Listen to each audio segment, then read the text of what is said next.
यानी indirect narration. हम लोग हाई स्कूल में थे तो डायरेक्ट इनडायरेक्ट नरेशन पढ़ते थे।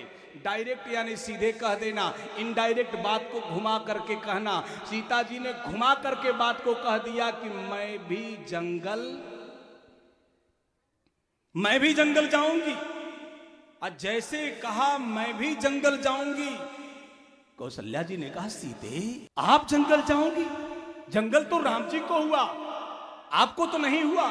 कैकेयी ने राम को जंगल मांगा, आपको नहीं मांगा। माता कौशल्या ने सीता जी से कहा सीता राम को हुआ, तुम क्यों जंगल जा रही हो? सीता जी ने कहा मैया एक बात आपको बताऊं। कहा कौन सी बात? सीता जी ने कहा मैया विवाह संस्कार जब हमारा संपादित हो रहा था, मिथिला में विवाह हो रहा था, आप उसके भी गीत सुनने को आपको मिलेंगे। प्रिया प्रियदर्शनी जी सुनाएंगी, अच्छा गाती हैं, बड़ा अच्छा लगता है। निवेदन करो श्रोता भगवान, जब विवाह हो रहा था तो उसमें एक क्रम होता है, एक कार्यक्रम होता है, लावा परछा जाता है।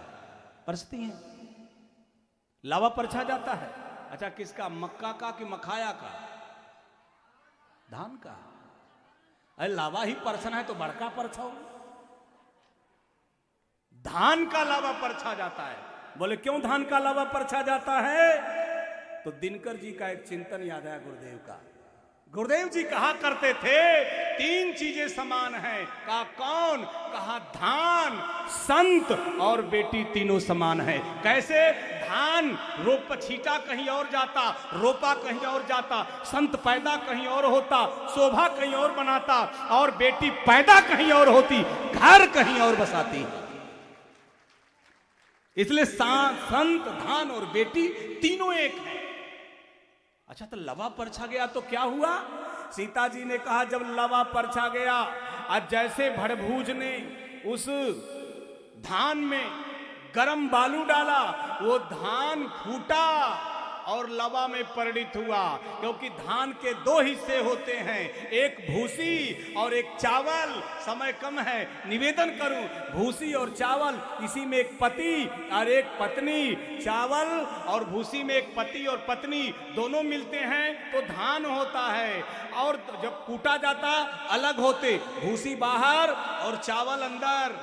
और बड़े बड़े हाई प्रोफाइल फैमिली में जाता है, अरिस्टोक्रेट फैमिली में जाता है, और जाकर के वहां उसको बना करके लोग खाते हैं। निवेदन करूं, लेकिन वही जब चावल और भूसी एक होते हैं तो धान होते हैं। और जब धान के ऊपर गर्म बालू पड़ा, और जैसे गर्म बालू पड़ा, धान फूटा, लवा में परिणित हुआ, लेकिन भूसी चिपकी रही। और विदुषी महिलाओं ने समझाया सीता जी को, ए सीता, जैसे धान के ऊपर गर्म बालू पड़ा, ये फूटा, लवा में बदला, लेकिन भूसी चिपकी रही, वैसे वर और वधू दोनों एक होते हैं। लेकिन जब कभी कभी विपत्ति आ जाए तो वर और वधू का एक दूसरे का साथ देना चाहिए, साथ छोड़ना नहीं चाहिए। इसलिए धान का लवा परछा जाता। तो आज मेरे पति के ऊपर विपत्ति आई तो मैं साथ ना दूं। राम जी को वनवास हुआ लेकिन मैं सीता जाऊंगी। मेरी मां ने उपदेश दिया। और श्रोता भगवान, एक मिथिला में गीत गाया जाता है बड़ा प्यारा सा। एक बेटी का बाप जब विवाह खोज करके उसके पांव के चप्पल घिस घिस करके पतले हो गए, किसी तरह विवाह तय हुआ।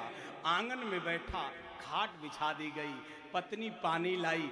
गर्मी का दिन, प्यास से छटपटाता हुआ पति पानी पिया, पसीना पोछा, पंखा, बेना समझते हैं, बेना गांव में बेना बांस का होला, डुलाने लगी।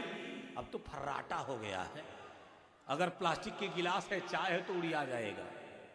पहले बेना था, तो बेना लेकर जब हौंकने लगी तो पत्नी ने पति से पूछा, काजी बिहवा तय हो गया? हाँ तय हो गया। लइका ठीक बा? ठीक बा। ससुराल अच्छा बा? सब कुल भगवान की कृपा से ठीक बा। ये बात जब होती है तो बेटी भी सुनती है, लेकिन आज के तरह आके खड़ा नहीं हो जाती। कहो पापा कैसन बा? पहले बेटी किवाड़ की आड़ में होती थी, और सुनती थी। क्यों बूढ़ी मैया लोग आप जानती हैं, किवाड़ के आड़ में होकर के सुनती। वह बेटी भी सुनी और जैसे सुनी विवाह तय हो गया। उस बेटी को एक कवि की याद आई।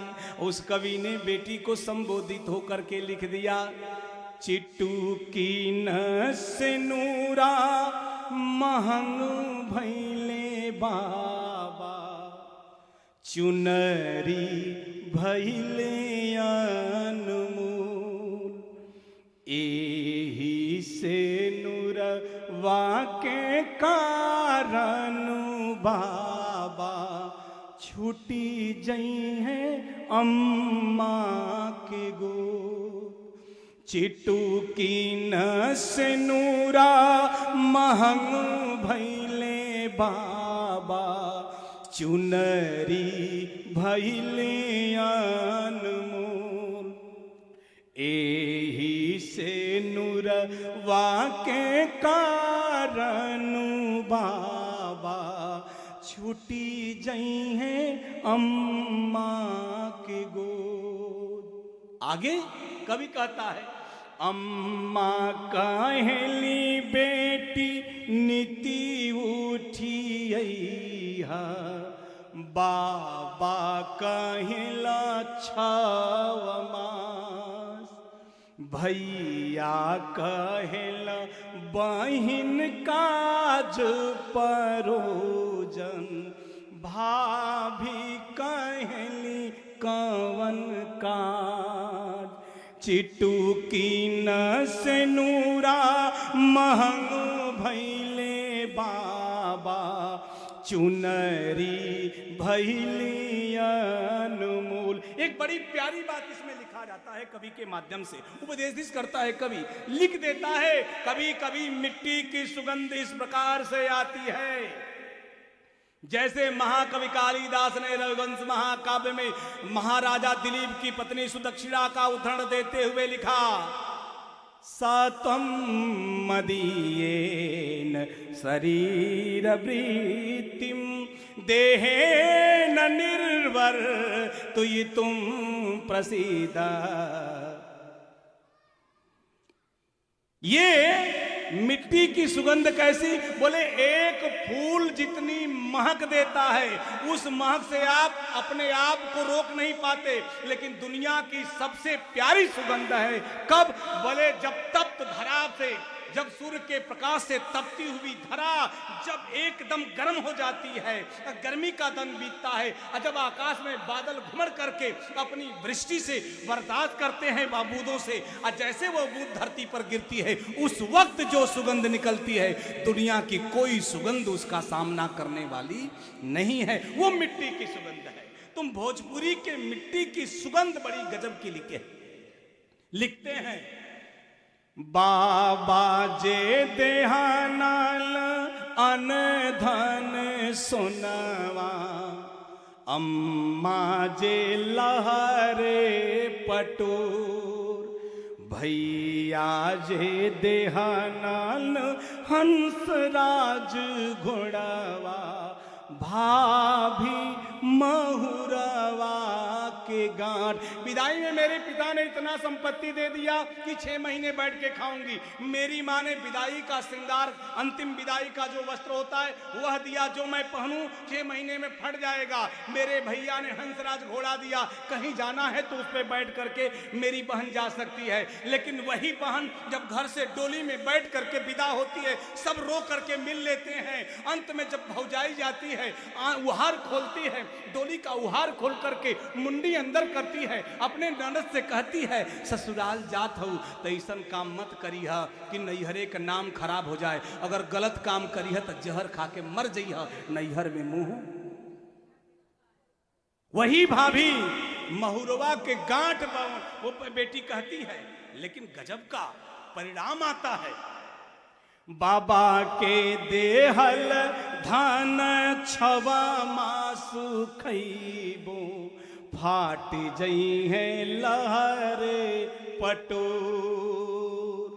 भैया के घोड़वा जना घूमई है, भाभी के अपजस हो। ये बेटी एक चुटकी सिंदूर गुरुदेव कलका रहे थे, एक चिटकू सिंदूर जब मांग में पड़ता है और जब मांग को भर देता है, जब मांग को भर देता है, जैसे मांग भरती है वो पाणी ग्रहण संस्कार होता है। और जिस बेटी को 24 वर्ष तक माता पिता पाल पोस कर रहते हैं वह पराई हो जाती है। सीता जी ने कहा मेरा भी जब पाणी ग्रहण संस्कार हुआ, मेरे माता पिता जी ने जो उपदेश दिया